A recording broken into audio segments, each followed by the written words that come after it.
Bonjour et bienvenue dans ce nouvel épisode audio proposé par le collectif The Flares. C'est Marc qui vous parle et aujourd'hui, on vous propose un débat entre nous autour de l'organisation de notre société. Si l'on souhaite s'intéresser à l'organisation de notre société, il est essentiel de se pencher sur l'analyse des formes de gouvernement les plus connues, telles que la démocratie, la dictature, le communisme, la monarchie, la théocratie ou même encore l'anarchie. Il est évidemment impossible de poser un regard sur chacun de ces modèles sans s'intéresser à leurs failles et aux éventuelles dérives des mouvements idéologiques qui peuvent en émerger. À partir du début des années 20, un mouvement politique d'un nouveau genre a commencé à prendre forme. Un mouvement politique qui, à l'heure actuelle, tend de plus en plus à pousser les frontières de l'ancien modèle pour s'imposer par l'action entrepreneuriale et par l'innovation. La technocratie. La perspective d'une société structurée selon un modèle technocratique est en réalité d'ores et déjà bien présente. Aujourd'hui, nous avons décidé d'échanger sur cette forme de gouvernement possible afin de tenter d'en extraire ses éventuelles failles et dérives. Nous avons parlé pendant environ 2 heures sur ce sujet et nous vous proposons donc un épisode en 2 parties. Vous écoutez actuellement la première partie. Vous êtes libre de vous abonner au podcast sur votre téléphone si vous souhaitez être tenu au courant à chaque sortie d'un nouvel épisode et écouter tous les épisodes où que vous soyez. Pour cela, il vous suffit de chercher The Flares dans une application telle que Apple Podcast ou Podcast Addict si vous êtes sur Android. Si vous avez des suggestions, des remarques ou des interrogations à propos de cet épisode, vous êtes libre de les poster en commentaire juste en dessous. En attendant, on vous souhaite une bonne écoute.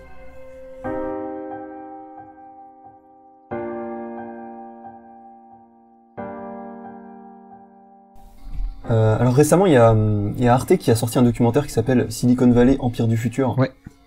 Et en fait, je te l'ai envoyé parce que moi, ça m'a marqué et je trouvais que le sujet était vraiment pas encore beaucoup traité dans les documentaires que je vois en ce moment.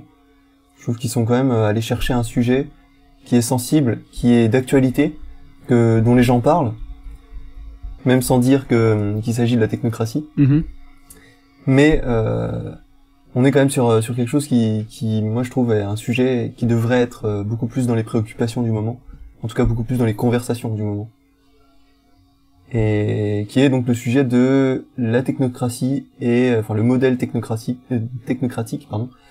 et ses limites, enfin ses risques, ses limites et peut-être aussi ses avantages, parce qu'il y a un peu de tout hein, finalement. C'est ni bon ni mauvais, c'est juste il y a des choses dont il faut faire attention dans ce modèle économique et politique et dans finalement cette philosophie de vie et de gestion du monde. Mm-hmm. Voilà. Ouais, tout à fait. Alors dans ce documentaire-là, ils font un petit peu un retour sur les origines de la Silicon Valley et ils montrent qu'en fait la Silicon Valley est née à partir d'un mouvement de technocrates. Des gens qui, enfin c'est bizarre, je le redis pour le podcast, mais je sais que tu le sais. Oui. Mais je le redis au cas où pour les auditeurs. Mm-hmm. Donc ouais, ils expliquent en fait la Silicon Valley est née à partir d'un mouvement de technocrates, des gens qui prenaient la technologie pour gérer le monde, pour gouverner le monde, quitte à même remplacer le gouvernement actuel par la technologie à 100%. Et à partir de ce mouvement-là, eh bien est née du coup une série d'entreprises technologiques qui ont en fait en tête que l'entrepreneuriat est le nouveau geste politique et qui est même un geste politique beaucoup plus puissant que la politique elle-même, la politique d'aujourd'hui telle qu'on la connaît encore, enfin encore aujourd'hui. Mm-hmm.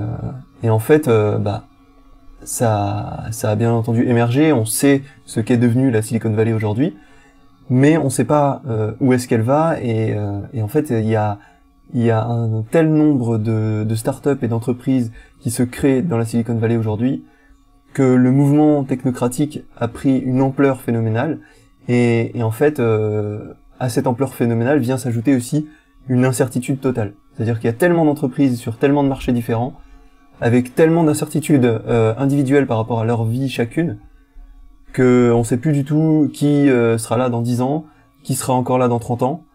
Et quel impact chaque société aura sur la société, enfin sur chaque start-up et entreprise aura sur la société en général. Voilà. Ouais, bien résumé. Ouais. Voilà, fin du podcast, au revoir. Merci, bon, ouais, on vous laisse avec des questions. Allez. Non, après, on pourrait peut-être aussi, déjà, parce que je sais pas si le terme technocratie est vraiment clair pour les gens, parce qu'on a entendu beaucoup de... Je pense que le terme technocratie a une certaine... notamment le terme technocrate a un peu une connotation négative, finalement, dans la conscience collective, je dirais. On dit souvent technocrate, machin.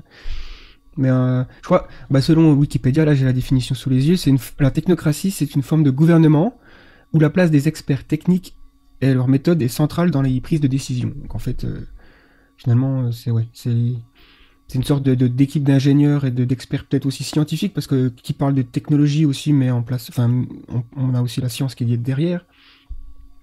Et donc, toute décision politique doit forcément passer par une sorte de, je sais pas, de conseil technocrate avant. Ouais, voilà, c'est ça, une expertise avant de prendre une décision. Et donc, il y a une certaine forme de... Je pense que ça a aussi associé pas mal à une certaine bureaucratie. Enfin, on a l'impression qu'il y a une sorte de lourdeur derrière ce terme, technocratie, comme si il y a beaucoup d'étapes à faire avant de prendre une décision. Donc ça alourdit peut-être la réaction. Tu trouves qu'il y a ça? En tout cas, la technocratie telle qu'elle a été jusqu'à présent, puisque on peut parler... Je suis plutôt d'accord avec ça. Voilà, parce que finalement, le mouvement est né dans les années 20 ou 30 aux États-Unis, avec... des processus d'industrialisation du pays après la crise économique de 29 et compagnie, et avec la naissance aussi de la Silicon Valley plus tard. Et, à l'époque, mais aussi en URSS, je pense que c'était une technocratie, c'est un terme assez difficile à dire quand même. Technocratie. C'était une technocratie, voilà. Et en URSS, c'est connu qu'ils avaient déjà aussi un système centralisé, donc toutes les décisions passaient par le Kremlin à Moscou, et il y avait un comité d'experts, des vieux briscards, des camarades et tout ça, et qui prenaient des décisions basées sur vraiment des objectifs de productivité, avec cette... Ouais, tu veux dire... c'était presque créer une sorte de grosse machine à l'État, à l'échelle de l'État. Finalement, chaque individu devient le pion dans cette grande machine, et donc ça entraîne forcément en contrepartie, comme effet négatif, la perte de l'individualité. Et ça, c'est une chose qui s'est vue en URSS, mais pas aux États-Unis et dans le monde occidental, puisque on vit dans une ère qui est le libéralisme, quoi. Et donc, c'est l'inverse, faut dire, au niveau Occident. C'est pour ça qu'aussi qu'il y a eu une sorte de guerre d'idéologie entre... Mais tu veux dire qu'en fait, le terme technocratie a été associé à une connotation négative aujourd'hui, parce qu'il est passé notamment par une phase où il a été associé à la révolution industrielle et au fait de devoir produire toujours plus, encore plus, et qui en fait, la révolution industrielle prône pas du tout le bien-être du citoyen. C'est plutôt l'inverse, c'est plutôt la désindividualisation, parce que la technocratie en soi, faut le rappeler quand même, c'est pas un modèle qui a pour objectif de désindividualiser le citoyen lui-même, c'est plutôt l'inverse, c'est mettre entre les mains de la technologie l'expertise qui permet aux citoyens de mieux vivre derrière. C'est vraiment la philosophie de vie, la philosophie de changement du monde de la Silicon Valley actuelle. Parce que je trouve que la définition que tu donnes que Wikipédia donne de la technocratie, c'est presque une définition qui est obsolète aujourd'hui.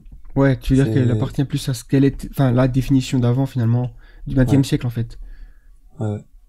En fait, c'est la définition d'aujourd'hui, parce que on peut pas encore poser une autre définition tant que la Silicon Valley n'a pas abouti son projet, en fait. C'est ça le truc. Et je pense qu'en fait, la vision qu'ils ont, eux, de la technocratie, c'est pas une technocratie où les experts ont leur place. Même des experts techniques ou scientifiques. Je pense qu'au contraire, c'est une technocratie où l'IA, l'intelligence artificielle, a une place prépondérante, et elle vient assister éventuellement des experts. Et bon, après on en reparlera dans la seconde partie du podcast, mais je pense que c'est là où ça pose plein de problèmes d'éthique, et notamment au niveau du principe de précaution, dans des domaines à risque comme l'environnement, la nutrition et la santé. Mais effectivement, pour revenir sur la définition de la technocratie en elle-même, je pense que il faut, à mon avis, il faut bien visualiser le truc de la transition qu'on est en train de vivre en ce moment même, et la vision à long terme qu'ils ont dans la Silicon Valley. Oui, parce que je suis même pas sûr que eux-mêmes se considèrent comme technocrates. Ils ont peut-être, enfin, je sais pas s'ils ont abandonné ce terme ou si on parle beaucoup de technocratie aujourd'hui à l'échelle politique ou si c'est quelque chose qui revient souvent sur le devant de la scène, que ce soit à la Silicon Valley ou ailleurs.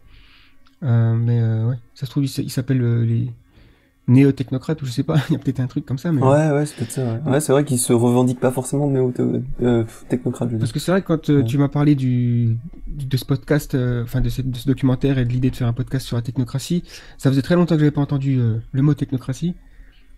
Et j'avoue que dans ma tête, ça me renvoyait presque au film Brasil, tu sais, de Terry Gilliam, Ouais. qui est cette espèce de futur dystopique où de la bureaucratie, elle est partout. Et donc, si tu veux un café, il faut presque faire un mail et envoyer un papier à la préfecture qui te donne une autorisation. Enfin, ça devient, tu sais, et ils vont analyser si toi, tu as besoin d'un café à ce moment-là de ta journée. Enfin, Ouais. il y a presque cette idée-là aussi avec l'intelligence artificielle qui pourra aussi devenir omniprésente dans nos vies à travers des assistants virtuels, artificiels sur nos téléphones ou quoi, et qui vont comme ça essayer de monitorer. Ça se dit monitorer en français? Ouais, on va dire que ça se dit. Ouais, en gros, contrôler en permanence nos, nos données biométriques, savoir ce qui se passe dans notre corps et se dire, oh, tiens, lui il a envie de fumer, mais c'est pas vraiment bon pour la santé, donc non, on n'autorise pas. Et donc ça, tu te rends compte que ça peut amener à une sorte de privation des libertés individuelles et tout ça, quoi. Bah en fait disons que ouais effectivement si ça devient un assistant qui te dit attention là t'abuses un peu sur ton régime, tu manges un peu trop de sucre, mais t'as quand même le droit d'en prendre. Oui. La machine t'aide mais elle te relaye ta responsabilité sur toi quoi. Bien sûr. Elle t'oblige à rien du tout. Mais c'est vrai que ça devient comme Brésil comme tu dis où là on est dans une société qui est quand même le reflet de la révolution, enfin des excès de la révolution industrielle encore une fois. Je trouve que Brésil c'est ça. Mais en dystopie. Enfin, bien sûr. C'est ouais. Mais après bon, on pourrait dresser une sorte d'opposition entre le terme technocratie et le terme théocratie. Où dans l'un, donc la technocratie, on l'a dit, c'est le mettre en avant l'expertise et la technologie et la science dans les décisions politiques, alors que la théocratie, c'est mettre en avant les saintes écritures et des vieilles idées qui datent de 1500 ans, 2000 ans, pour diriger une société. Donc on sait, je pense que on est assez d'accord là-dessus sur le fait que la théocratie ça appartient au passé, quoi. C'est pas un truc qui a de l'avenir. Je pense qu'il faut s'éloigner un petit peu de ça. Ça serait bien, hein, en tout cas. Ouais. Mais parce qu'il y a des pays qui sont encore en théocratie, comme l'Iran, où c'est pas forcément là où tu irais imaginer la liberté d'expression la plus. Hein. Mais il y a aussi. Mais je mets quand même un bémol parce qu'on est sur YouTube aussi. Ouais. On n'est pas en train de dire que la religion c'est de la merde. Hein. Non, on dit non, simplement que gouverner par la religion peut créer des excès qui appartiennent quand même au passé. Voilà, et puis au final, il y a très peu de théocratie aujourd'hui, mais il y a une époque, notamment avant la révolution industrielle et même avant la révolution scientifique, je dirais, avec Galilée, Copernic et Newton et ces gars-là, en fait, l'État et la religion, c'était la même chose. Il y avait l'Église, en tout cas en Europe, qui était extrêmement puissant et qui dirigeait le monde, quoi. Il faut le dire. Et qui envoyait. Même quand tu vois l'évolution des États-Unis, la conquête de l'Ouest, ça s'est fait église par église en fait. Chaque ville, c'est une église. C'est vrai, hein, c'était un point commun. L'éducation, tout ça, c'est. Ouais. Donc effectivement, si on peut opposer la théocratie par quelque chose, ça serait la technocratie, on va dire. Même si on peut forcément dire que la démocratie, c'est une forme aussi d'anti-théocratie. Hein. En fait, je suis pas forcément totalement d'accord avec toi parce que alors déjà, le plus souvent, ce qui est opposé à la technocratie, c'est la démocratie. Et c'est pas forcément la théocratie. Mais je pense que on peut garder de la théocratie le meilleur, en fait, grâce à la technocratie. Une technocratie bienveillante. Bien sûr. C'est ça que je veux dire. Bien sûr, ouais. C'est que tout le côté spirituel de la théocratie, gouverné par une spiritualité collective, c'est pas malsain en soi, c'est même plutôt bien.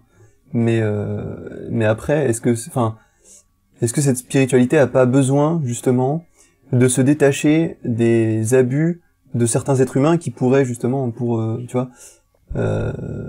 quête de pouvoir ou quoi, comme on voit souvent des gens créer des sectes. Le mot secte a une connotation négative, en fait. En soi, une secte, c'est pas forcément négatif, mais enfin, bref, c'est pas le débat. Ouais, non, mais après, oui. Après, il y a des abus qui sont créés sur, des gourous des gens qui se placent en gourous spirituels de certaines personnes, et en soi, c'est des mini-théocraties qui sont très très malsaines. Mm-hmm. Et est-ce que justement, en se détachant de ce facteur humain qui peut mener à l'excès, grâce à la technocratie, on peut pas avoir un mix des deux qui peut cohabiter, et de manière très saine. C'est vrai. Mais là, je vois dans l'origine du terme, plutôt dans l'origine du concept théocratie, on remonte quand même loin, parce que Platon, lui, il disait que le gouvernement il devrait être l'affaire des philosophes. Donc, à la raison philosophique, plus que, à l'époque, c'était aussi un petit peu la théocratie en Grèce, quoi. Et il y a même la démocratie, mais... Et donc, du coup, ouais, c'est intéressant, parce que finalement, la raison, le terme raison, raisonnement, c'est quand même un truc qui est aujourd'hui associé à la science. Et donc, la technocratie, qui prend ses sources dans la science aussi, quoi. Mais après, il faut pas non plus... Il y a aussi un autre terme qui pourrait être utilisé et pourrait être confondu avec technocratie, c'est le scientisme. Et donc ça, c'est encore autre chose. Scientisme, c'est pas vraiment lié aux affaires politiques. Disons qu'il n'y a pas l'idée que la science devrait diriger le monde d'une certaine façon, mais plus que... Disons que la méthode scientifique devrait prendre priorité sur les anciennes... disons sur les traditions, les coutumes, même les religions, la superstition, afin d'interpréter le monde. De toute façon, tout ce qui finit en ISME, en isme, généralement, il y a toujours un extrême. Hein. Donc, que ce soit tout, en fait. Ouais. C'est une idéologie. Une idéologie en soi, il y a une certaine forme de dogmatisme qui est jamais bon, quoi. Faut toujours un petit peu avoir du recul et ne pas... Mais bon, après, honnêtement, la méthode scientifique, pour moi, c'est ce qu'il y a de plus rationnel. Quand tu appliques la méthode scientifique sur un problème, t'es le plus sûr d'approcher un résultat objectif. C'est vrai. Et donc, en soi, le scientisme, si on l'applique à une sorte au niveau politique, face à prise de décision, ça apporterait des réponses objectives peut-être sur des problèmes, mais dans certains cas, il y a une dimension humaine qui est perdue dans ça. Et peut-être aussi avec la technocratie. C'est aussi un reproche qu'on peut faire, c'est que la technocratie, d'une certaine façon, peut enlever la place de la créativité ou de l'art ou des gens qui pensent out of the box. Après, encore une fois, ça dépend en fait de comment ça va se diriger, comment ça va évoluer. C'est les travaux qui sont en ce moment faits en la Silicon Valley, notamment dans l'intelligence artificielle, puisque si on va vers une centralisation, comme j'en avais parlé dans la vidéo sur la dictature numérique, ça pourrait être une voie possible pour le futur, c'est-à-dire qu'on finalement centralise toutes les données qu'on crée en ce moment vers un endroit, vers une IA peut-être qui traite ces données et qui donne des réponses, une sorte de multivac, si on reprend les références à Isaac Asimov. Et donc on a cette espèce de super ordinateur qui dirige le monde au final. Et donc ça serait une technocratie au sens pur. Hein. Et donc... Après là ça pose un problème, c'est la centralisation du net. Voilà. Là on va se taper tous les gens de la quadrature du net qui vont nous dire ouais c'est pas normal. Non, c'est pas vrai. Faut pas centraliser le net, faut pas centraliser les informations, parce que en soi c'est vrai. Faut pas donner toutes les informations du monde à une poignée de personnes. Bah non, bien sûr. Bah c'est clair. Hein, c'est parce que je suis pas en train de dire que ce serait ce qu'il faut faire. Non, je sais bien. Non, mais je le dis parce que je sais qu'on est publiquement. Ouais, on va nous mettre des petits commentaires là. Non, mais c'est clair. C'est une voie possible. Et l'autre voie, ce serait la décentralisation. Et je pense que c'est ce que il y a beaucoup de gens à la Silicon Valley qui vont vers ce discours-là, qui veulent décentraliser l'information. Je pense qu'Elon Musk en fait partie. Il a d'ailleurs déclaré que la seule façon de ne pas avoir une sorte de catastrophe à l'échelle planétaire sur l'intelligence artificielle, notamment lorsqu'on aura créé une super intelligence artificielle, c'est de décentraliser. C'est parce que si une poignée de personnes détiennent une intelligence artificielle qui est plus compétente que l'ensemble de l'humanité, et omnipotente surtout. Et omnipotente, on voit bien là où ça peut aller dans la mauvaise direction, quoi. Ouais, là. Je pense que y a pas besoin de scénario de science-fiction pour se dire que c'est une dystopie ouais, tu la connectes à Twitter et c'est bon. C'est fini. Et puis du coup, après tu sais plus qu'est-ce qui est vrai, qu'est-ce qui est faux. Donc ouais, décentraliser la technologie, l'information. Ouais, il y a la décentralisation. Bah en fait c'est déjà un peu le cas en soi. Internet n'est pas, enfin déjà la structure en elle-même n'est pas centralisée. C'est déjà une bonne chose. Mais ouais, mais en même temps ça peut être aussi une mauvaise chose parce que tu peux pas, je sais plus, on en parlait dans un autre podcast, mais tu peux pas débrancher Internet aujourd'hui. Donc s'il y a une catastrophe, on se la prend, on prend la vague, on prend pas une deuxième vague quoi. On prend une seule. Ouais, ah, c'est clair. Ouais. Non, mais bon, après, il y a aussi les technologies qui sont développées actuellement qui encouragent plus vers la décentralisation que l'inverse, c'est-à-dire par exemple le blockchain. Ouais, Donc, carrément. on se dit quand même que l'information va pouvoir être décentralisée beaucoup plus et aussi sécurisée. Mais ça, c'est un gros sujet quand même la blockchain sur le, parce qu'en fait, alors ouais, je vais peut-être faire un rapide rappel de ce que c'est que la blockchain pour les gens qui nous écoutent et qui connaissent pas forcément. En gros, il y a un nouveau type de monnaie qui est né pendant les dernières années. Enfin, ça fait déjà un petit moment maintenant, ça doit faire une bonne dizaine d'années, je pense, qui sont les crypto-monnaies. En fait, c'est des monnaies virtuelles qui sont gérées, la sécurisation de cette monnaie est gérée par un algorithme qu'on appelle la blockchain, qui est un algorithme aujourd'hui de plus en plus réputé comme inviolable au niveau de sécurité. Je pense qu'on est d'accord là-dessus. Et en fait, cette blockchain-là, cet algorithme, il a des propriétés qui en fait peuvent être réplicables dans d'autres secteurs d'activité pour sécuriser par exemple les informations comme ce qu'on disait de manière générale sans forcément parler d'informations monétaires et financières. Et en fait c'est vrai que cet algorithme là est presque plus coté que les crypto-monnaies en elles-mêmes. En tout cas c'est ce qui leur donne de la valeur aujourd'hui, ce qui les fait monter en bourse quoi. Enfin pas en bourse mais en cotation quoi. Et voilà, je sais plus où est-ce que va ma phrase. Ouais, voilà. non, mais c'est un peu final. Voilà. C'est bien. Ça. Mais en fait, ouais, je voulais revenir quand même sur le. Tu parlais du scientisme tout à l'heure et sur le besoin d'avoir de l'objectivité sur les résultats, sur les analyses qu'on fait. Parce que c'est vrai qu'une vision dogmatique est jamais, elle est toujours restreinte. Bien sûr. Elle est toujours restreinte par un point de vue et du coup, le fait de pouvoir se reposer sur des choses factuelles, observables par la science, qui sont quand même issues du point de vue de ce qu'on peut observer, c'est toujours parce que la science, on la déduit en fonction de ce que l'on peut mesurer, mais il y a peut-être des choses qu'on peut pas mesurer forcément. Non, c'est sûr. C'est sûr. Mais ça reste quand même aujourd'hui le moyen le plus objectif de prendre des décisions et d'analyser les données qu'on a sous les yeux. Maintenant, moi je me demande si dans la Silicon Valley, ils ont tous cette réflexion-là sur l'éthique que ça implique, enfin la nécessité d'être éthique par rapport à ça, parce que traiter des données pour être factuel c'est une chose, mais traiter les données pour être factuel et pour arriver à un but lucratif, c'en est une autre. Parce qu'il faut pas oublier quand même qu'il s'agit pas de sociétés publiques, mais qu'il s'agit universellement de sociétés privées dans la Silicon Valley. Et alors, tu vois, le fait d'être factuel, ok, mais dans quel but? Moi, c'est ça qui me gêne un peu, parce que le scientisme en soi, comme tu dis, comme n'importe quel mot qui finit en isme, ça peut être un mouvement très sain. Mais le fait que ce soit des sociétés privées, pour moi, change énormément la donne. Et je comprends pourquoi il y a une inquiétude autour de cette vallée d'entreprise. Voilà. Maintenant, je sais plus ce que je voulais dire après, mais bon, bref. Non, mais c'est vrai, tu as tout à fait raison. De toute façon, il y a aussi, il y a pas beaucoup de système qui est parfait.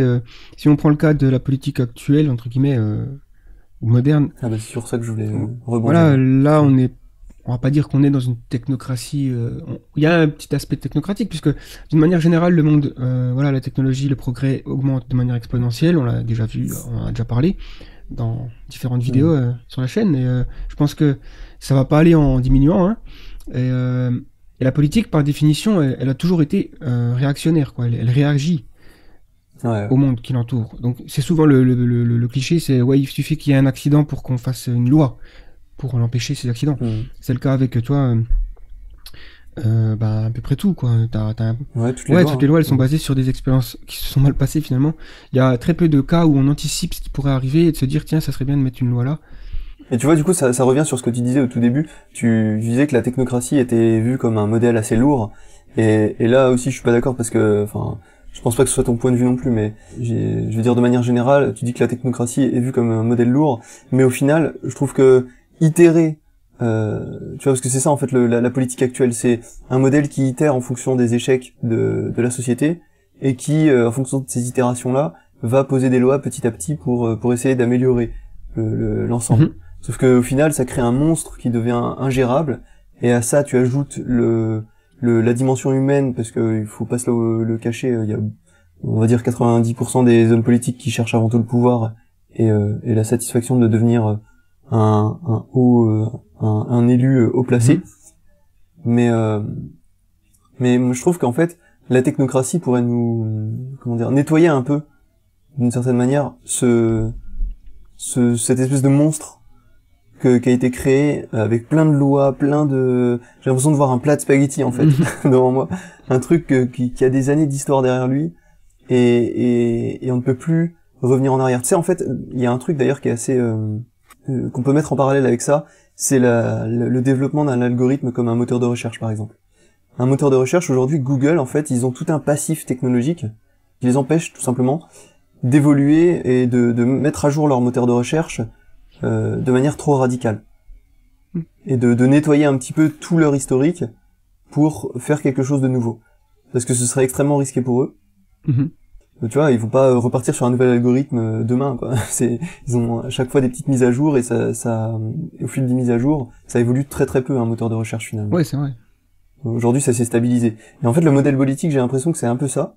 C'est une sorte de logiciel qui a été mis à jour, mais de manière très lourde et dans une temporalité très longue. Et j'ai l'impression qu'avant d'atteindre le modèle idéal, il peut se passer des centaines et des centaines d'années si on continue à avancer de cette manière-là. Ouais. Je le vois rien que dans la façon qu'on a d'élire nos candidats, enfin nos présidents par exemple. Déjà rien que le fondement scientifique du modèle de vote, il est pas bon. Parce qu'il est pas, c'est pas le meilleur modèle. Enfin, je sais plus, je crois que c'est Science Étonnante, je crois qu'elle a fait une vidéo là-dessus pour démontrer à quel point le système de vote était pas viable en fait. Et il en proposait d'ailleurs un autre qui était beaucoup plus intéressant et qui laissait plus de chance aux autres candidats. Parce que là, on est sur un modèle éliminatoire. Oui, ouais. Bref. Binaire. Ouais, ça c'est, pour moi, c'est le symptôme d'un modèle qui veut s'améliorer au fil du temps, mais qui en fait est dans une temporalité beaucoup trop longue et qui, par conséquent, se fait rattraper par la technologie à une vitesse fulgurante. Ah oui. C'est ça que je voulais dire. C'est pour revenir sur justement ce que tu disais sur la technocratie, un modèle vu comme un modèle lourd. Aujourd'hui, avec la Silicon Valley, je crois que c'est tout l'inverse. Et moi, je le vois comme une solution de sortie, justement, qui pourrait enfin arriver à l'objectif idéal, c'est-à-dire favoriser la vie et le bien-être du citoyen. Ça. Ouais, c'est vrai, parce que comme tu disais, les politiciens ont des plans, enfin des objectifs qui sont d'intérêt privé, personnel. Ils sont aussi souvent liés, voilà, on le sait, toute la corruption qu'il y a derrière, sur le financement des campagnes. Donc, il y a énormément de... Comment dire? Mais du coup, ça n'exclut pas aussi le fait que, bien entendu, on rappelle que la Silicon Valley est faite de sociétés privées qui sont gouvernées chacune par une ou deux ou trois personnes maximum.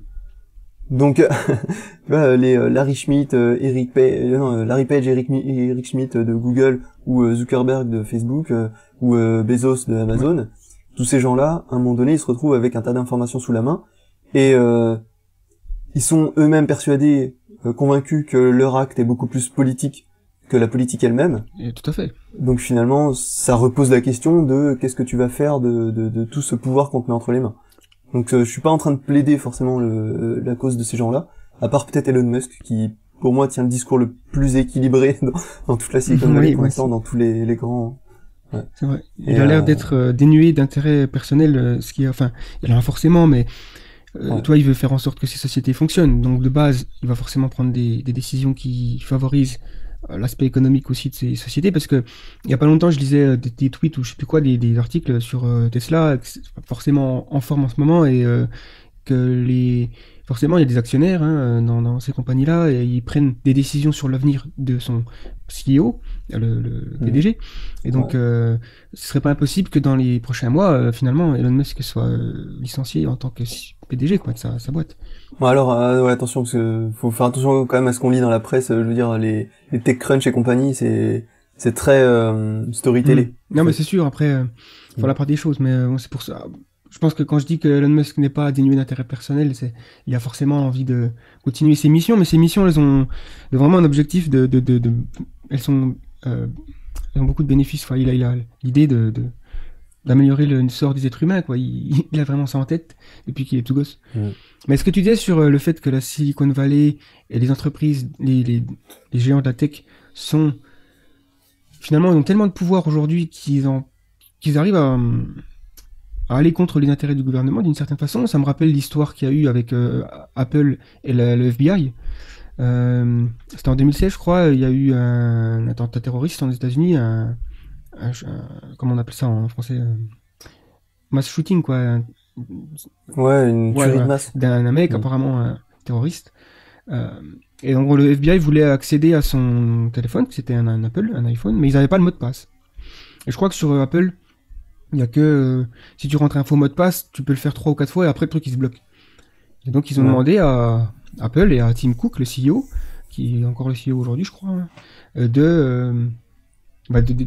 d'accéder par un piratage quoi au téléphone du gars.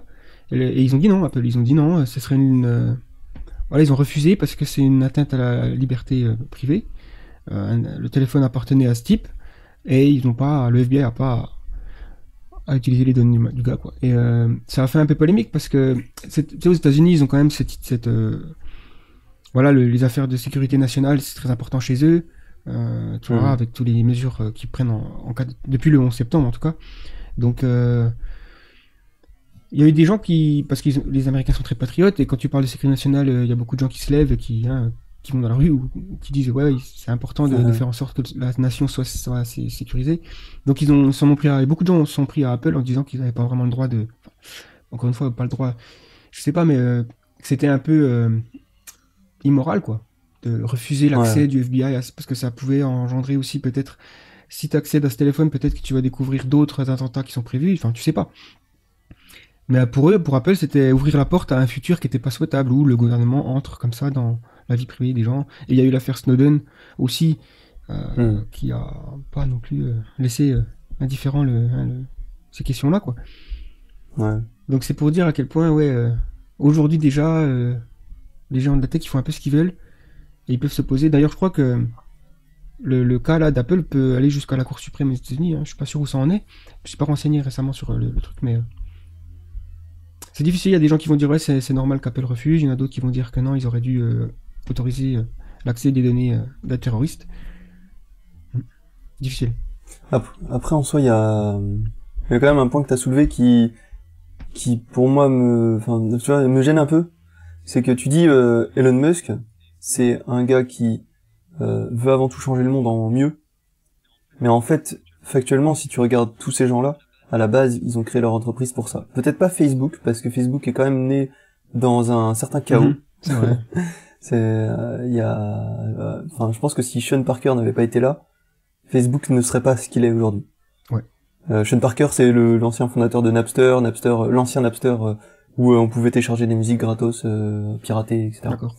Mais si lui, il avait pas été là pour pousser un peu Zuckerberg à investir et à rencontrer les bonnes personnes, pour investir sur son entreprise, je pense que, ça crée un petit peu d'ailleurs cet entrepreneur un peu bizarre, je trouve.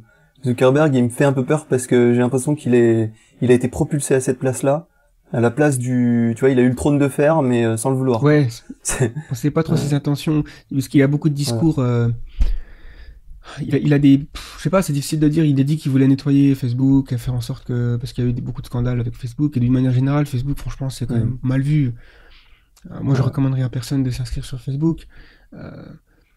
C'est dirigé par la pub et tout ça. Enfin, et puis. Mais tu sais qu'il y a un article récent qui est sorti comme quoi il disait que en fait Zuckerberg savait pertinemment que le nombre de connexions sur Facebook allait commencer à diminuer ou la courbe elle va s'aplatir en fait, au fil du temps. Ouais. Et je pense que c'est vrai, en fait, enfin, c'est le phénomène naturel de n'importe quelle startup. C'est-à-dire que t'as les early adopters, les gens qui connaissent très tôt le service. Ensuite, t'as une courbe d'adoption qui monte. Et une fois que cette courbe d'adoption est à son paroxysme, eh bien, ça commence à descendre. Ou au mieux, ça fait un plat, quoi. Parce que après, là, ils sont à des échelles, à l'échelle mondiale, quoi. Ils sont déjà en train d'envoyer des drones, je sais pas quoi, pour mettre le Internet dans les zones les plus reculées du monde. Donc, Oui. Ils attaquent massivement, en fait, les nouveaux clients. Enfin, les nouveaux clients, ouais. Ouais, ils veulent aller dans les pays où... Produits. Ouais, c'est clair, quoi. Mais de toute façon, je sais plus qui c'est qui disait ça, j'avais entendu parler de ça, peut-être dans un TED Talk, qui disait qu'un jour, les smartphones seront presque gratuits, ils seront presque donnés aux gens. Parce que, finalement, si t'as pas l'outil qui te permet d'utiliser les applications que les gens te vendent, ben, tu peux pas leur vendre des applications. Donc, les géants de la tech, ou toutes les entreprises qui font des applications, eux, leur but, c'est que les gens aient d'abord un smartphone pour profiter. C'est la base, quoi. Donc, on pourrait avoir un jour des smartphones distribués comme ça, ou quasiment donnés, quoi. Ou en tout cas, les prix baissés énormément. Alors, évidemment, t'as toujours la course à la technologie qui fait que t'as toujours le dernier machin, le dernier modèle, qui est plus cher parce qu'il est plus rapide. Mais, au final, le nombre de... quand même, à l'échelle de l'humanité, quand on regarde l'histoire de l'humanité, la technologie du smartphone, c'est celle qui a été le plus rapidement adoptée. Et d'une manière générale, c'est un truc qui s'observe pour toute technologie, quasiment, qui sort. Donc on a, je sais pas moi, si on prend la télé ou la radio au début, ben, peu de gens l'utilisaient, puis ça a pris peut-être, je sais pas, 50 ans avant que quasiment tous les foyers aient une radio. La télé, ça a pris 2 fois moins de temps, peut-être. Faudrait voir les chiffres, mais je serais pas étonné que ça ait pris 2 fois moins de temps que la radio. Les télé écrans plats, pareil, si on regarde bien, t'as les premiers modèles qui sortent, je sais pas, moi, je me rappelle plus trop, évidemment, 2005 peut-être, ou peut-être avant. C'était cher, c'était machin, et puis aujourd'hui, tout le monde a un écran plat, et les smartphones, c'est sorti, je sais plus, 2005, 2004, je me rappelle plus trop. Je crois que c'est 2003 le premier iPhone. Voilà, donc. Si je dis, ou peut-être, je sais pas, peut-être un peu plus tard, en il me fait, semble, parce que le premier iPod, c'est 2001. Donc, ça m'étonne que l'iPhone soit arrivé 2 ans plus tard. Ouais, peut-être 2005. C'est 29 juin 2007. Voilà. Oh putain. Ah, je viens de le vérifier. Donc voilà, premier iPhone 2007, 10 ans plus tard. Je pense que c'est quoi le chiffre, ça doit être 2-3 milliards de personnes qui ont un smartphone, quoi. Ah ouais, ça doit être ça. Que ça a été c'est fulgurant en 10 ans alors. Qu'est-ce que la prochaine technologie, qu'est-ce que ce sera le prochain truc qui révolutionne le monde à ce point? Ouais, je pense qu'ils sont en train d'explorer comment dire. Enfin, ce sera forcément dans l'usage quotidien. Oui. La réalité augmentée, peut-être. Ouais, bah ça l'est déjà en fait. Je pense que c'est pas. C'est une continuation. Moi, je pense que la réalité augmentée, elle a une croissance plutôt normale en fait. C'est parce qu'elle s'impose dans des secteurs et elle fait secteur par secteur, j'ai l'impression. Ou c'est plutôt secteur après secteur. Ouais. Et alors que la réalité virtuelle, moi je fais partie de ceux qui n'y croient pas vraiment, en tout cas pas à une échelle telle qu'elle devient un objet du quotidien. Ouais. Je pense qu'il faudrait encore beaucoup de temps avant que ça devienne un objet du quotidien. Il faut des percées technologiques avant qui sont essentielles. Ouais, c'est ça. Ça reste encore du divertissement. Il y a ouais. C'est plus du côté. Il y a un besoin au niveau du hardware, ouais, voilà. Effectivement. Et puis d'interaction, mais je pense que ça peut jouer avec l'interface cerveau-machine. Mais c'est peut-être tu sais, les lunettes. Ils avaient tenté les Google Glass. Moi, je pense qu'ils sont en train d'explorer comment, une technologie, comment faire une technologie qui puisse capter ton attention non-stop. C'est ça, en fait. Et pour moi, la montre, on avait déjà parlé dans le podcast précédent, je crois, Pour moi, la montre, c'est déjà un premier pas supérieur au téléphone. C'est déjà le téléphone, t'as le réflexe de le regarder parce que on t'a habitué à avoir des notifications et des appels. Mais là, la montre, c'est encore pire parce que tu regardes potentiellement plus une montre dans la journée que ton téléphone. C'est clair. Et pour moi, la prochaine étape, c'est une lentille de contact que tu vas mettre et qui va te donner toutes les notifs en temps réel tout le temps. Je suis d'accord. Et ça, quand on en arrivera à ce moment-là, c'est peut-être à ce moment-là qu'ils vont donner les lentilles, justement. Tu sais, tu parlais de donner des smartphones. Ouais. C'est peut-être à ce moment-là qu'ils vont donner les lentilles comme ça dans la rue. Ils vont dire, bon, bah voilà, prenez votre nouvelle lentille Google, c'est gratuit, et après, boum, ils ont ton attention, ils peuvent te vendre des trucs. Ils te mettront des pubs sur les coins. Non, mais c'est clair, on voit à quel point, évidemment, je pense que ça soulève beaucoup de questions éthiques. Mais effectivement, je pense que c'est la nouvelle vague. Il y a aussi les assistants artificiels qui, je pense, vont potentiellement s'installer dans le quotidien des gens à un rythme assez élevé. Tu vois, genre tu parles à ton iPhone, il te répond de manière très convaincante et qui il te permet de te faciliter des petites actions du quotidien comme prendre rendez-vous pour toi ou ce genre de trucs. On voit que Google travaille beaucoup là-dessus avec le Google Assistant et même Amazon avec Alexa et tout ça, tout ça. Donc ça peut aussi s'installer parce que la technologie, elle va s'implémenter, enfin s'incruster directement sur nos outils actuels, c'est-à-dire un smartphone ou peut-être une lentille ou une oreillette ou quelque chose. Donc c'est pas comme s'il fallait réinventer un nouveau objet à utiliser du quotidien, quoi. Ouais. Alors que on est dans ce cas-là pour la réalité virtuelle où les gens se demandent comment en fait faire en sorte, parce qu'un casque c'est quand même lourd à porter, on voit pas les gens se trimballer avec des casques. Et même si le film de Spielberg, Ready Player One, nous montre un futur quand même, voilà, où les gens passent beaucoup de temps dans la réalité virtuelle, ils ont quand même toujours ce casque, ils ont toujours cette même ce costume qu'ils sont obligés d'avoir et ça me semble assez lourd. Je pense que là où la bascule peut se faire, c'est au moment où on connecte notre cerveau directement.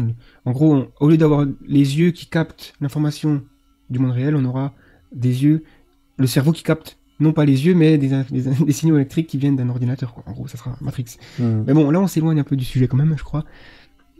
Bah, pas tant que ça, en fait, finalement, parce que je trouve que c'est aussi... la politique passe par le pouvoir que tu as sur les individus au quotidien. Donc, au final, c'est ça le modèle technocratique. C'est dire, est-ce que ces technologies-là, qui vont être forcément développées un jour ou l'autre, on va les voir arriver, c'est sûr.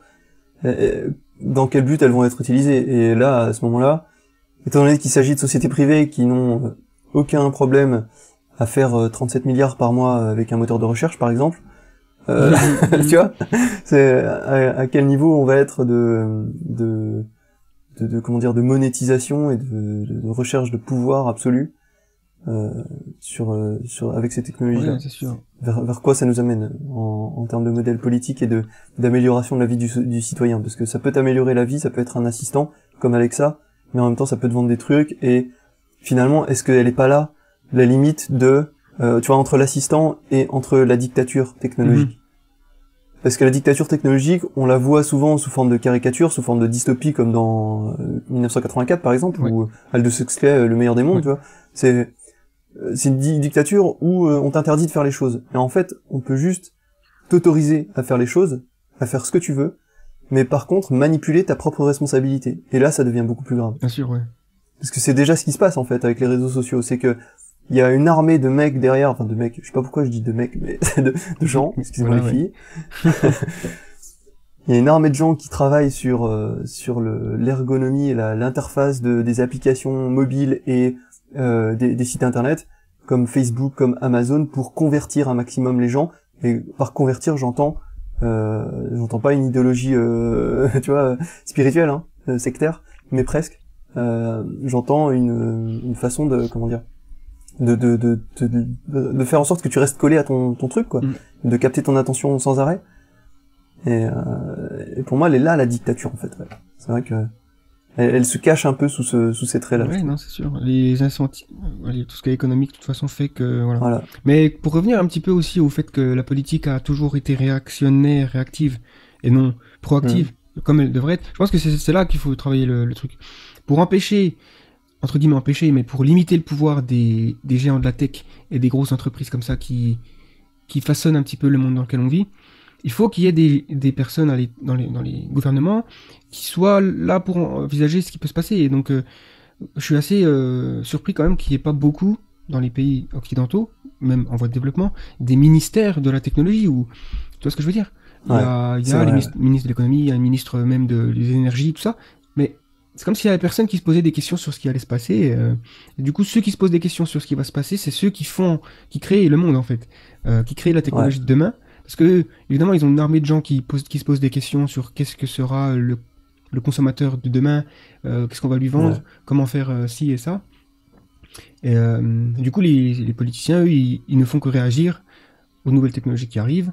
Et on le voit, hein, avec des fois, ils sanctionnent, comme là, il y a eu récemment l'affaire avec Google, qui se sont fait sanctionné par l'Union européenne, je crois, pour je sais plus trop quoi exactement, concurrence déloyale ou un truc dans le genre, non? Il y a eu une affaire, ils ont dû payer 4 milliards, un truc comme ça. Si je ne me trompe pas. Ouais, genre ils sont basés au Luxembourg, c'est ça? Je sais plus trop. Je sais plus ce qu'il y a, mais il y a eu, j'ai entendu parler de ça, et Google, ouais, ils se sont fait un peu taper dessus. Mais ah, une loi antitrust, tu veux dire, il me anti-monopole? semble qu'il y a eu un truc comme ça. Parce que Google, ils sont assez malins là-dessus. Hein. C'est don't be evil, pas trop quand même. Hein. Des fois, c'est limite. Hein. Tu sais, ils te disent, en fait, pour empêcher d'être en situation de monopole, enfin pour éviter, je veux dire, d'être signalé en situation de monopole, Google, ce qu'ils font, c'est que ils se positionnent pas sur comment les gens les voient. C'est-à-dire que ils vont être accusés de situation de monopole sur le fait qu'ils sont un moteur de recherche qui capte par exemple 90% des recherches du monde sur Internet. Ils vont dire non, nous on est des annonceurs. On est une place de marché pour les annonceurs. D'accord. Une place sous enchère. Et en fait, ils ont de très bons avocats pour ça, pour dire non. Ils peuvent les payer, c'est sûr. Voilà. Et en fait, c'est là que ça pose problème, c'est que pour moi, c'est les limites de la loi et du modèle politique actuel. Ouais, bien sûr. Tu peux pas. Déjà, il y a le fait que le modèle politique est trop lent. C'est-à-dire qu'avant que la politique réagisse et fasse une loi, ils ont déjà capté plein d'informations et ils savent. Ils ont des connaissances qui sont déjà acquises en fait sur le comportement humain, sur les citoyens, sur ce qu'ils doivent faire pour innover. Ouais, c'est sûr. Et puis, c'est clair que le modèle politique des gouvernements, c'est basé sur un monde. Ils sont toujours un peu en retard. Ils ont plus l'idée que le monde est comme il était il y a peut-être 20 ans, finalement. Mais ceci dit, là, j'ai parlé quand même de la tendance réactive des gouvernements occidentaux, mais il faut pas oublier un truc, c'est que la Chine, aujourd'hui, eux, ils sont pas du tout dans ce système. La Chine, c'est vraiment c'est une technocratie d'une certaine façon. Puisqu'ils ont énormément d'ingénieurs qui renseignent le gouvernement, et le gouvernement depuis les années 80, depuis finalement la fin du système post-maoïste, voilà, à la fin de Mao Tse-tung, quoi. Et ben la Chine, eux, le communisme. Finalement depuis qu'ils sont ouverts dictature. Ouais, je vois ce que tu veux dire. Ils ont vraiment une forte tendance technocratique. Et on voit à quel point la technologie chez eux est utilisée. Enfin, je sais pas, ça vient vraiment du gouvernement, quoi. Ils encouragent, ils ouvrent des trucs. C'est le premier pays aussi au niveau énergie renouvelable. Je crois bientôt ça le sera, quoi. Ils ont énormément de projets là-dessus. Je pense que ça sera le premier pays entièrement vert, quoi. Il y a des chances, même si ça peut paraître paradoxal puisque c'est un des pays les plus pollueurs au monde. Mais d'un autre côté, ils vont pas trop loin parce qu'il y a beaucoup d'abus qui sont faits. Parce que c'est connu que la Chine était extrêmement anti-religion. Ils ont chassé les bouddhistes, le Tibet, faut même pas en parler. Donc c'est clair que ça sera, pour eux, c'est le rationalisme à fond, l'optimisation du système économique. Donc cette idée d'optimiser, tu vois, ça crée une sorte de dynamique très presque machinale, ça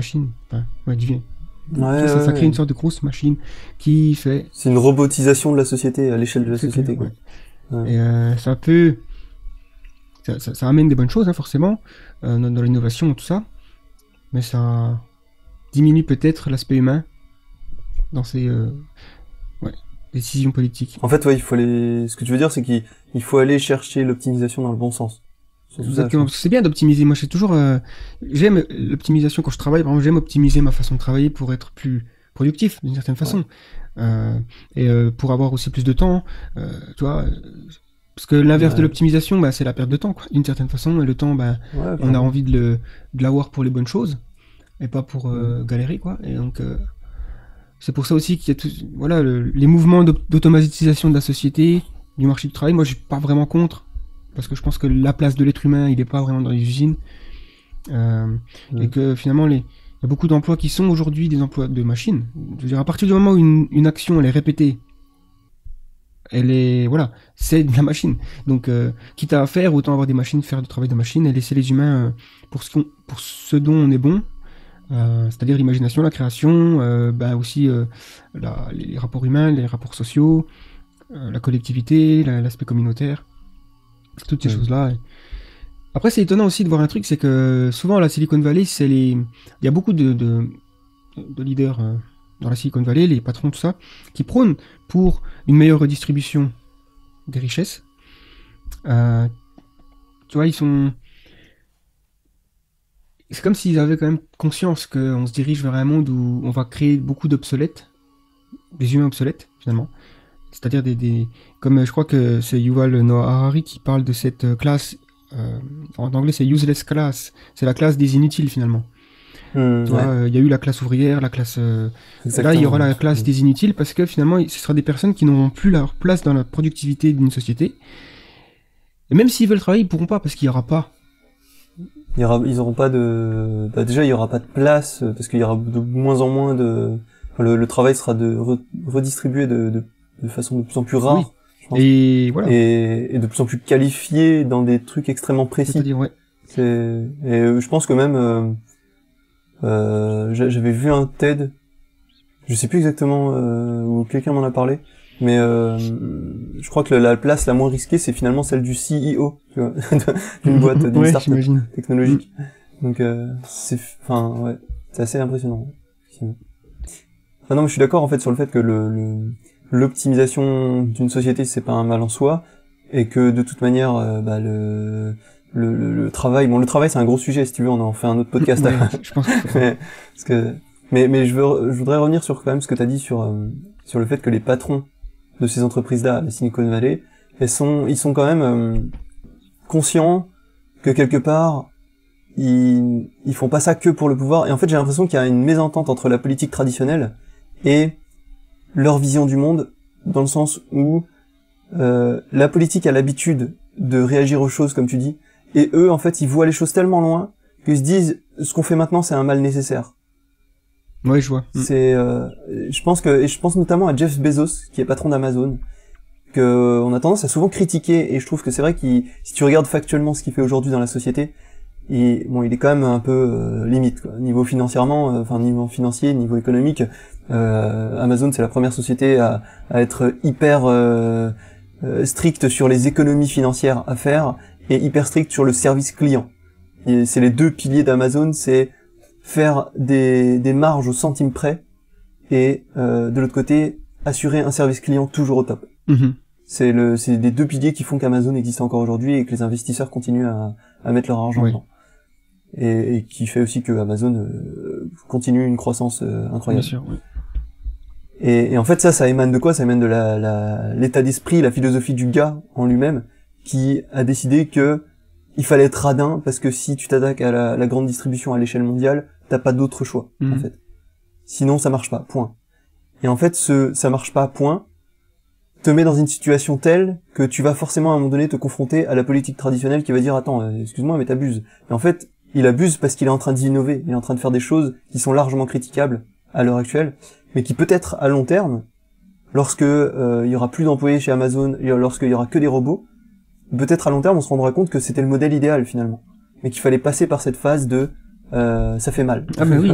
Cette phase un peu vaseuse.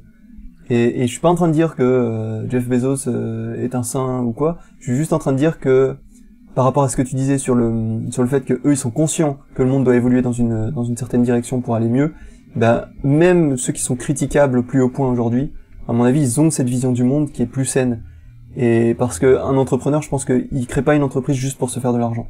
En tout cas, il n'arrive pas au niveau de Jeff Bezos uniquement pour se faire de l'argent. Sinon, c'est un homme d'affaires. C'est clair, parce que c'est clairement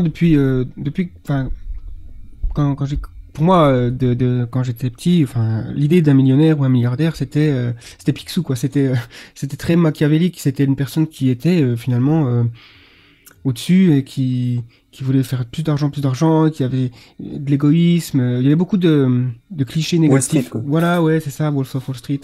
Et ça, c'est, je pense, c'est une vision aujourd'hui chez moi qui a beaucoup changé quand notamment j'ai vu les percées qu'a fait Elon Musk. Et après que je me suis renseigné sur d'autres patrons, même les fondateurs de Google, ils m'ont toujours paru comme des mecs sympas. Et du coup, quand tu vois leurs projets, quand tu vois même ce qu'ils font, même Bill Gates, c'est des philanthropes, les gars. Ils ont une fortune telle qu'ils en donnent énormément. Et je crois que j'avais vu un TED Talk du CEO, je crois que c'est le CEO ou le fondateur, je sais plus trop, de Netflix, qui dit, il s'est engagé à donner plus de la moitié de sa fortune. Donc bon, on parle de centaines de milliards. Donc il lui en restera quand même pas mal, mais pour dire quoi, c'est quand même pas des gens qui veulent tout garder pour eux. Ils sont conscients, je pense qu'ils ont une fortune qui est honteuse d'une certaine façon quand tu compares avec le reste du monde. En tout cas dans le système de redistribution qui est en place aujourd'hui, voilà, Ouais. on sait les chiffres, c'est 1%, je crois, qui détient C'est ça. le salaire de 3 milliards de personnes, quoi. Donc Mm.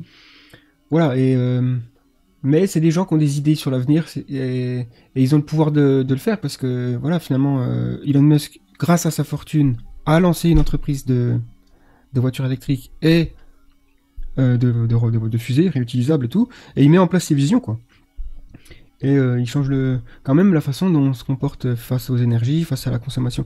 Il veut changer, enfin j'aime bien sa philosophie finalement d'une certaine façon. Elon Musk, il est conscient qu'on peut pas vraiment changer l'humain. Enfin, quand t'as une idée en tête, c'est très dur de modifier Mm. l'idée. Surtout après un certain âge, quoi. Quand t'as plus de 30 ans, par exemple, si t'as des convictions, c'est très très dur d'en changer, Mm. que ce soit politique ou dans les habitudes qu'on a. Donc il s'est dit, les gens, on va avoir beaucoup de mal à sensibiliser les gens à la pollution des voitures, en leur disant, prenez plus le bus que la voiture.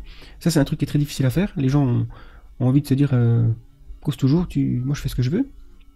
Surtout en Amérique, hein, le pays des voitures, quoi. Donc lui, il s'est dit, bon, on leur donne des voitures qui polluent pas. Mm. Ils changent pas leur comportement, mais ils utilisent des trucs qui polluent pas. Et il fait un peu pareil finalement dans toutes les industries, dans tous les projets qu'il entreprend, c'est cette idée-là, quoi. Il essaie de changer la façon, non pas dont nous on pense, mais il change les outils qu'on utilise de manière à aller dans la bonne direction. Pareil pour Mais je l'énergie. pense que ça, c'est... Ouais, vas-y. Non. L'énergie, c'est en gros, ok, on pollue parce qu'on utilise des énergies fossiles, donc faisons en sorte que l'énergie solaire coûte moins cher, et les gens utiliseront l'énergie solaire, quoi. C'est aussi simple. C'est une équation Mm. qui me semble être... et effectivement, je pense que il y a eu des prédictions sur le fait que les voitures à moteur à combustion seront, dans les années 30, vont commencer à drastiquement changer. On pourrait voir la courbe des voitures électriques, l'utilisation des voitures électriques passer devant la courbe de l'utilisation des voitures à moteur à combustion. Parce que, non pas on n'aura plus de pétrole, ça arrivera bien avant l'épuisement des ressources des pétroles, mais c'est juste parce que Mm. l'utilisateur préférera utiliser des voitures électriques. Ouais, mais complètement, je suis d'accord. Mais après, je pense que ça, c'est aussi la différence qu'il y a entre la politique et la philosophie la façon de voir les choses d'un entrepreneur. Parce que l'entrepreneur est obligé d'observer le marché, le comportement du marché, pour répondre aux besoins de ce marché-là. Mhm. Alors que la politique, elle pose ses lois et elle interdit les choses.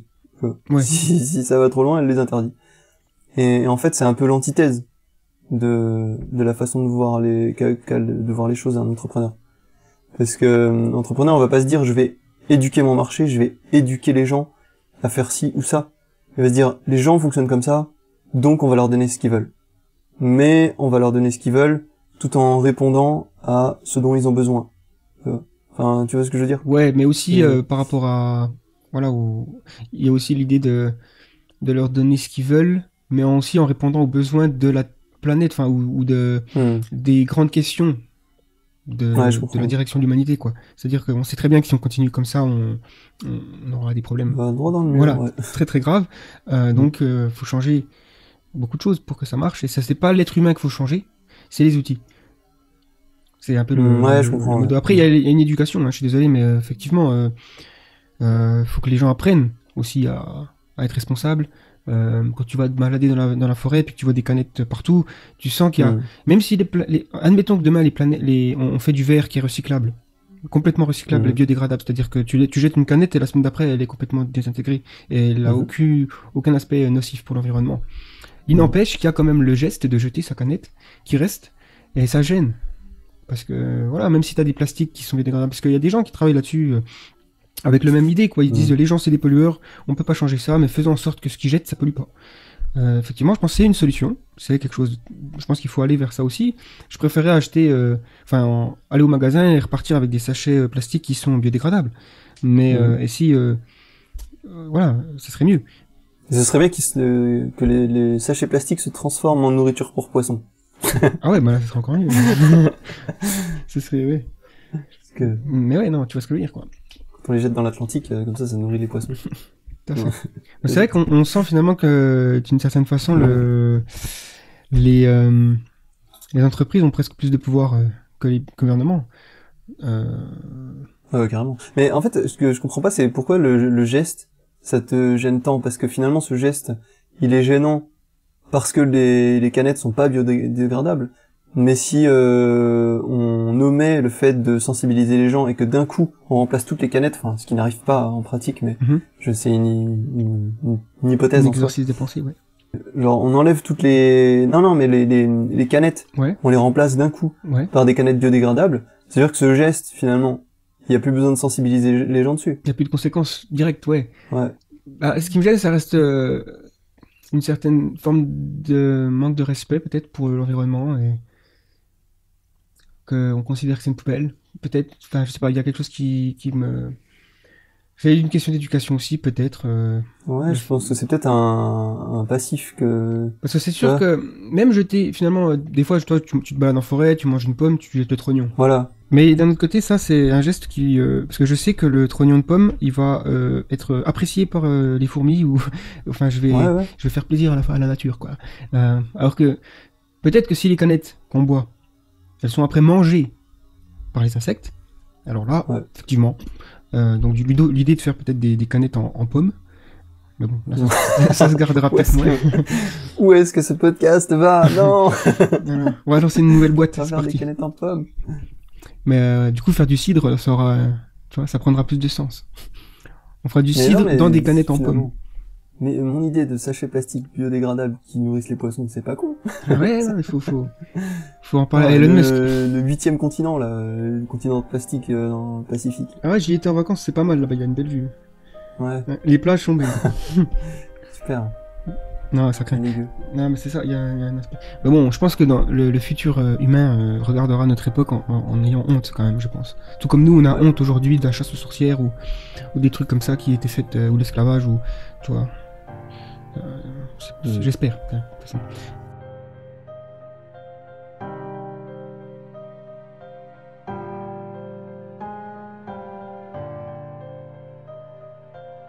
Voici la fin de la première partie de ce podcast. La seconde arrive d'ici peu de temps.